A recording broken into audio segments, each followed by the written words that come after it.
Hello friends, आज की class में हम लोग पढ़ेंगे भोजन का पाचन व अवशोषण। तो शुरू करते हैं आज की क्लास। तो कार्बोहाइड्रेट का पाचन मुंह से प्रारंभ होता है। जो कार्बोहाइड्रेट है उसका प्रारंभ कहाँ से होता है? मुंह से।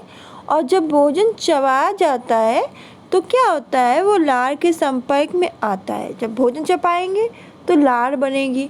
तो लार में एक तरह का अल्फा एमजाइलेज पाया जाता है, जिसे क्या कहते हैं? टाइलिन कहते हैं। टाइलिन की क्रिया से स्टार्च का परिवर्तन डेक्सटीन व माल्टोज में हो जाता है। तो टाइलिन की क्रिया से जो स्टार्च होता है वो किस में चेंज हो जाता है? डेक्सटीन और माल्टोज में। पके हुए भोज्य पदार्थ पर यह क्रिया अधिक अच्छी तरह से होती है। जो पके हुए भोज्य पदार्थ है उस पर यह क्रिया बहुत अच्छे से होती है, क्योंकि पकने की क्रिया के परिणाम स्वरूप जो स्टार्च कोशिकाओं की भित्तियाँ फट जाती हैं और इसमें एंजाइम्स की क्रिया शीघ्रता से होने लगती है।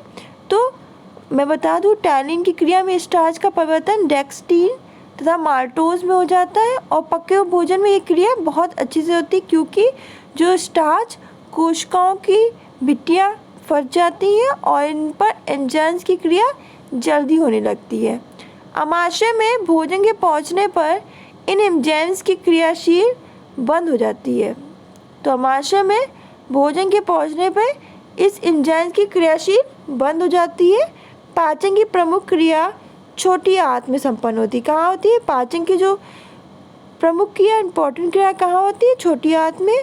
और सर्वोत्तम शर्कराएं तैयार होती हैं। आपको मैंने बताया कि लार में टाइलिन नामक पाया जाता है। तो इसमें देखिए स्टार्च है, फिर ये माल्टोज और आइसो माल्टोज में आ रहा है। फिर माल्टोज है वो ग्लूकोज और ग्लूकोज में, सुक्रोज जो है वो ग्लूकोज और से ग्लूकोज फैक्टोज में जा रहा है, और लैक्टोज है वो ग्लूकोज और गैलेक्टोज में जा रहा है। तो पाचन के अंत में एकल शर्करा इकाई में ग्लूकोज, फैक्टोज और गैलेक्टोज बनते हैं। तो याद रखिए, ग्लूकोज, फैक्टोज और गैलेक्टोज बनते हैं। तो पाचन के अंत में एकल शर्करा इकाई में ग्लूकोज, फैक्टोज और लैक्टोज बनते हैं, जिनका अवशोषण आंत के द्वारा होता है। कार्बोहाइड्रेट के कुछ रूप जो पच नहीं सकते, जैसे सेल्यूलोज आदि व्रत पदार्थों के साथ उत्सर्जित कर दिए जाते हैं। अवशोषण की क्रिया कहाँ होती है? छोटी आंत में। लिख लीजिएगा। सरल शर्करा यकृत में पहुंचाई जाती है, और जो सरल शर्करा है वो कहाँ पहुंचाई जाती है? यकृत में। ग्लूकोज का कुछ भाग मांसपेशियों द्वारा भी लिया जाता है, और आवश्यकता से अधिक ग्लूकोज यकृत में ग्लाइकोजन के रूप में संग्रहित कर लिया जाता है। तो याद रखिएगा, आवश्यकता से अधिक अगर ग्लूकोज है वो यकृत में किस में रूप में इकट्ठा होगा? ग्लाइकोजन के रूप में। ये क्वेश्चन पूछा भी जाता है। मुंह तथा अमाशय में वसा की कोई पाचन क्रिया नहीं होती है, और मुंह और अमाशय में वसा की कोई भी पाचन क्रिया नहीं होती है। भोजन में वसा की मात्रा होने से भोजन अमाशय में अधिक देर तक रोक के रखा जाता है। तो भोजन में वसा की मात्रा अगर अधिक होगी तो भोजन को अमाशय में हम देर तक रोक के रख सकते हैं, और इसी कारण पेट अधिक समय तक भरा महसूस होता है। और इसी कारण क्या होता है? जो पेट है वो अधिक समय तक भरा महसूस होता है। जब भोजन अमाशय से छोटी आंत में आता है, भोजन अमाशय से छोटी आंत में आता है, तो वह अग्नाशय में बनने वाले रस में और वसा पर क्रिया करने वाले लाइपेज और पित्त रस भोजन की वसा पर क्रिया करके वसा को छोटे छोटे कणों में व्यक्त कर देता है, जिससे अवशोषण में मदद मिलती है। इसे क्या कहते हैं? काइलोमाइक्रोन कहते हैं। ये लसिका वाहिकाओं द्वारा अवशोषित हो जाता है। ये किसके द्वारा? लसिका वाहिकाओं द्वारा अवशोषित हो जाता है। वसा पाचन क्रिया द्वारा आंतों में गिसलौर और वसी अम्ल में बटकर आंत में प्रवेश करती है और पूरे शरीर के विभिन्न कार्यों के उपयोग में लाई जाती है। जो अतिरिक्त वसा होती है वह शरीर में एडिपोज वसा के रूप में जमा हो जाती है। इस बात को भी ध्यान रखिएगा। फिर प्रोटीन का पाचन कैसे होता है? तो प्रोटीन अपने सनातन रूप अर्थात अमीनो अम्ल में परिवर्तन ही उसका पाचन है। पाचन की यह क्रिया मुंह से संभव नहीं हो पाती क्योंकि प्रोलाइटिक एंजाइम्स यानी प्रोटीन को तोड़ने वाले एंजाइम्स यहाँ उपस्थित नहीं रहते। आमाशयिक रस में प्रोटीन पर क्रिया करने वाले ट्रिप्सिन और रेनिन एंजाइम उपस्थित रहते हैं, परंतु ट्रिप्सिन अक्रियाशील अवस्था में रहता है। आमाशय में पाया जाने वाला हाइड्रोक्लोरिक अम्ल इसे क्रियाशील रूप में ले आता है। रेलिंग एंजाइम्स दूध में क्रिया करके जो प्रोटीन है केसीन को जमा देता है। ट्रिप्सिन की क्रिया से अपघटित मतलब नष्ट होकर प्रोटीन क्या कहता है, पेप्टोन और पेप्टाइड में बदल जाता है। पक्वाशय के रस से ट्रिप्साइनोजन और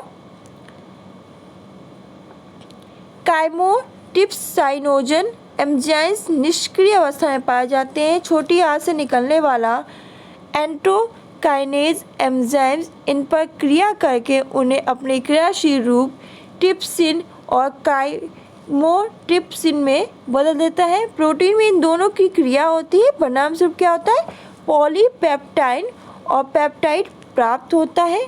अंत में आंत में पाए जाने वाले इरिप्सिन एंजाइम्स की क्रिया से प्रोटीन अमीनो अम्ल में परिवर्तित हो जाता है। तो प्रोटीन किस में परिवर्तित हो जाता है, अमीनो अम्ल में। यहाँ पाए जाने वाले विलाई प्रोटीन को अवशोषित कर रक्त वाह में पहुँचाते हैं, जहाँ से ये कोशिकाओं द्वारा उपयोग में लाए जाते हैं। रक्त वाह से ये रक्त में भी लाए जाते हैं और जहाँ इन पर विभिन्न चयापचय की क्रिया संपन्न होती है। तो हमने जाना भोजन का जो है पाचन कैसे होता है, अवशोषण कैसे होता है। तो अच्छे स्वास्थ्य हेतु लोगों की उचित भोजन विकल्प चुनने की क्षमता का विकसित होना बहुत जरूरी है। या किसी भी व्यक्ति को प्राप्त पोषण जानकारी का मूल्यांकन करने की अनुमति देता है ये पाचन अवशोषण। यह एक व्यक्ति के सीमित संसाधनों के सबसे अच्छे उपयोग को बढ़ावा देता है। यह ज्ञान को सुधार और पोषण की गलत अवधारणाओं को सही करता है। व्यवसायिक संदर्भ में यह धन और भोजन के अपव्यय को बचाने में मदद करता है। पोषण की यानी पोषण की क्या होती है, ये था पोषण की हमें पोषण के लिए हमें क्यों जानकारी होना आवश्यक है और ये पोषण की आवश्यकता क्यों है। पोषण कितना जरूरी है इसे देश की मौजूदा परिस्थितियों से समझा जा सकता है। जितनी ताकत अन्न ग्रहण करने में उतनी ताकत अन्न त्यागने में भी है। अन्न त्यागने की ताकत से पूरे देश में हलचल पैदा हो सकती है। बलहार अन्न का मानव संस्कृति सभ्यता की शुरुआत से नाता माना जाता है। जैसे जैसे संस्कृति पुष्ट होती रही है वैसे वैसे क्या हुआ है, अन्य भोजन पोषण में भी कई स्तरों पर बेहतर होने जाने की कवायद चलती रही है। पोषण सुरक्षा को मानव सभ्यता की शुरुआत से देखा जा रहा है। किसी प्राणी के लिए पर्याप्त पोषण जरूरी है, लेकिन उससे भी ज़्यादा जरूरी है संतुलित पोषण कैसा हो। तो Indian council for medical research ने एक व्यक्ति के लिए कितना पोषण जरूरी है उसे कैलोरी के अनुसार मापदंड तय किया है। ICMR के मुताबिक एक औसत भारतीय के लिए भारी काम करने वालों के लिए रोज़ 2400 कैलोरी प्रति व्यक्ति और कम शारीरिक श्रम करने वाले लोगों के लिए 2100 कैलोरी पोषण जरूरी है। पोषण सुरक्षा का मतलब यह भी है कि किसी भी व्यक्ति को अपने जीवन चक्र में ऐसे भिन्नतापूर्ण पर्याप्त मात्रा में पहुंच सुनिश्चित होना जिससे जरूरी कार्बोहाइड्रेट, प्रोटीन, वसा, सूक्ष्म पोषण तत्व की उपलब्धता हो और इन तत्वों की आपूर्ति अलग अलग तरह के अनाजों, दालों, तेल, अंडा, दूध, सब्जियों, फलों से होती है। इसलिए इनकी उपलब्धता और वहन करने की परिस्थितियाँ बनानी चाहिए। इसे तार में पीने के साथ पानी की उपलब्धता भी जरूरी है। तो इसी तार तन में पीने के साथ पानी की उपलब्धता भी जरूरी है। तो फ्रेंड्स यही था आज की वीडियो। आज के इसमें हमने जाना कि भोजन का पाचन अवशोषण कैसे होता है। तो आज के लिए बस इतना ही, मिलते हैं नेक्स्ट वीडियो में। तो खुश रहिए, बाय बाय, टेक केयर।